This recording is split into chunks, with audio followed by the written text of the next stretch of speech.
Today, for the first time in human history, we have more overweight people walking the earth than underweight. By the year 2030, 1 in 2 people are going to be not just overweight, but obese.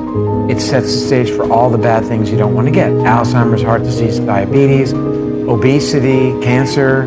Cancer is caused by food, and sugar is the #1 culprit. I want to feel better now. I want to stop getting this chronic fatigue. I want to get my mental health back in shape. I want my sleep to be good. Some people come at it from like, my skin is bad. I want to get my skin better. Other people come at it from, I'm having hormonal issues like PCOS, erectile dysfunction, whatever.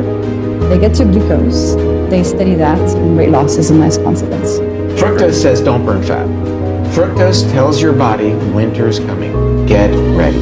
We've also seen that a high sugar bolus can reduce testosterone by about 25%, which also persists. And by and large, people are being taken down by these kinds of diseases that are essentially driven by being undernourished and overfed.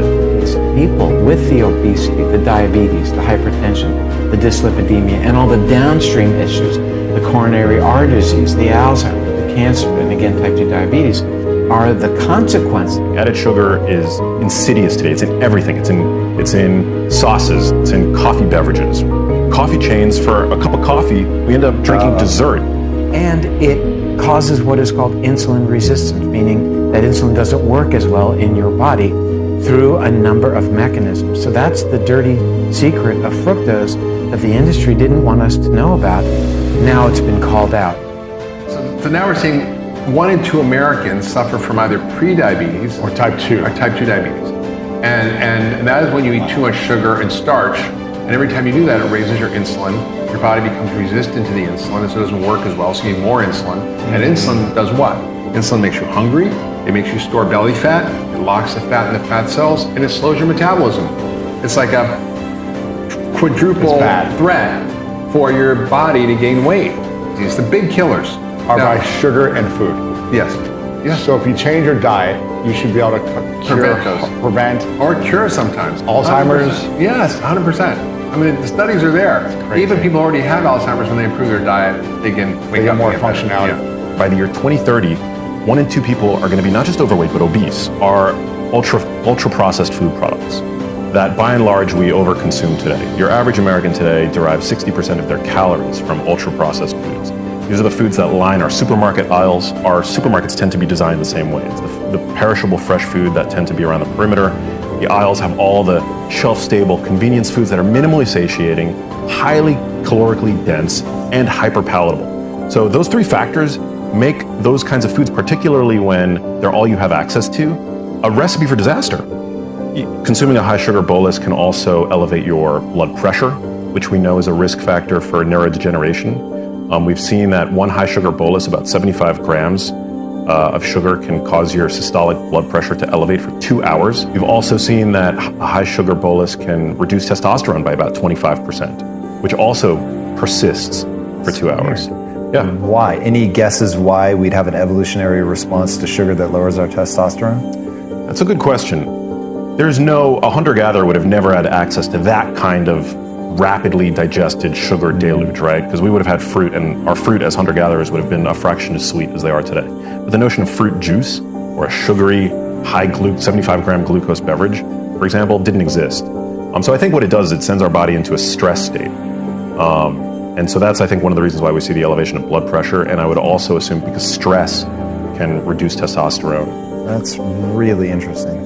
Yeah, we are seeing a decline in testosterone. I've always assumed that's multifactorial. That's poor diet, that's adding on weight. All of the above, but as I mentioned, in that study where they saw a 25% reduction in testosterone, they used a 75-gram sugar bolus, right? Mm-hmm. As I mentioned, your average adult today consumes 77 grams of added sugar every single day. So they're consuming that every day. So yeah, the added sugar thing, I think, is it's a problem. Now again, if you have a big calorie budget, if you're a bodybuilder, if you're if you're burning an intense amount of calories on a daily basis, you do have a discretionary caloric budget.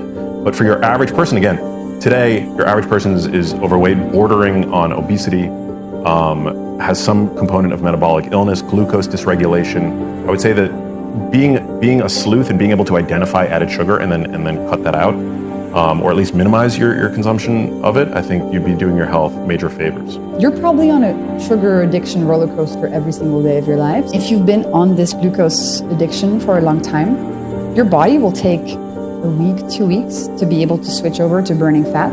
And that 2 weeks is really painful, right? Most people eat starches and sugars for breakfast.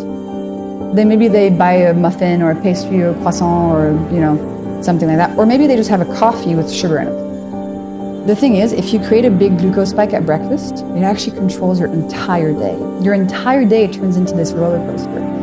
And if you've never had a savory breakfast and you've spent your entire life having a sweet breakfast, you have no idea how much of a different world it is when you start your day with savory foods. You teach your body to burn fat again, you get back some of that metabolic flexibility, and then, a month in, if you want to cut out sugar entirely, it's not going to be hard. You're no longer going to be controlled by this craving center being activated every 90 minutes in your brain. It's a very different experience. Get your protein, maybe a little bit of fat, eat in the right order, you're adding in some vinegar. Add vegetables to the beginning of your meal too. And all of the benefits from your protocol, that it really is that. If we look at our glucose levels and we eat in a way that balances those spikes, a few things happen. One, we reduce how many cravings we have. Cravings are a big barrier to fat loss because people get these intense feelings for, I really want to eat a cookie. Then there's a whole cycle of guilt and shame, and just the whole thing is quite damaging. Second, when you balance your glucose levels, your hunger hormones get tamed. So you're no longer hungry every 90 minutes. Third thing, when you balance your glucose levels, your insulin levels come down. And in order to lose fat, your insulin levels have to be down. So what I see in my community and the readers of my book is that when they focus on glucose first, they sort of naturally lose fat as a side effect, as a consequence. But the primary objective is, I want to feel better now. I want to stop getting this chronic fatigue. I want to get my mental health back in shape. I want my sleep to be good. I just want to feel better. And also I want to feel connected to my body. That's really the primary angle. Some people come at it from my skin is bad, I want to get my skin better. Other people come at it from, I'm having hormonal issues like PCOS, erectile dysfunction, whatever. They get to glucose, they steady that, and weight loss is a nice consequence. So many people with borderline diabetes or frank diabetes, mild elevation of blood sugar, or can't lose that last 20 pounds, and they're doing everything they possibly can. Darn it, I'm doing everything I can. There's got to be something else. This may be that something else, maybe that missing link.